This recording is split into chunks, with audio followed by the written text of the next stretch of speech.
Hi, I'm Allison. Welcome to Back and Forth, where we take a look back at a classic artist and forward to someone that I think might be a contemporary counterpart.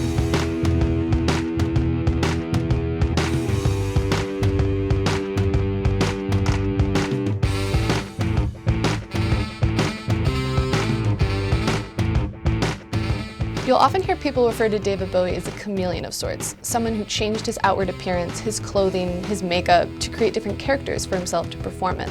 But I think that's a bit of a cop-out description. It doesn't tell the full picture. David Bowie was all of those people, the Thin White Duke, Ziggy Stardust. All he did was bring them to the surface from time to time. If anything, he proved to people, to his fans, that we're all multi-dimensional individuals, capable of presenting ourselves differently to the world around us. And we should present ourselves differently to the world around us. It makes us real, it makes us human, and it's perfectly okay to turn and face the strange changes. And although he was a massive solo star, he was constantly paying attention to his fellow musicians around him. In fact, he was probably personally responsible for the return of Peter Frampton's career. David and Peter had known each other for years, way back since they were lads in school. But after Frampton's hit live album, Frampton Comes Alive, he hit a little bit of a rut.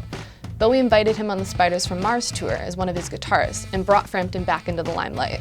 Now, I don't really think there is a modern-day equivalent of David Bowie. I'm not sure there ever will be another David Bowie. But there are some people who are taking a good look at Bowie's work, admiring it, and attempt to include some of those elements in their own work. Harry Styles is one of them. Now, I know what you're thinking. How could a former One Direction member ever come close to touching the music of Bowie? The key is that he's not.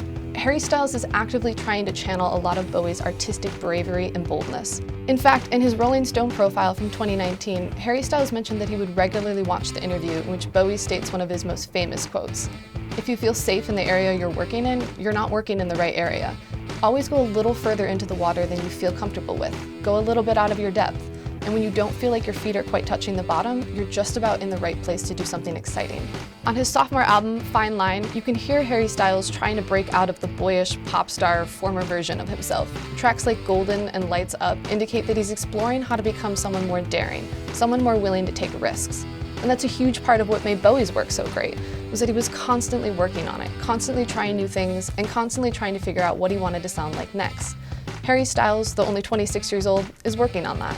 And I think that David Bowie would appreciate those changes. Watermelon sugar high, watermelon sugar high, watermelon sugar high, watermelon sugar high. If you enjoyed this video, subscribe to our channel, hit the like button, share across your social media, or comment below. But be nice. Thank you.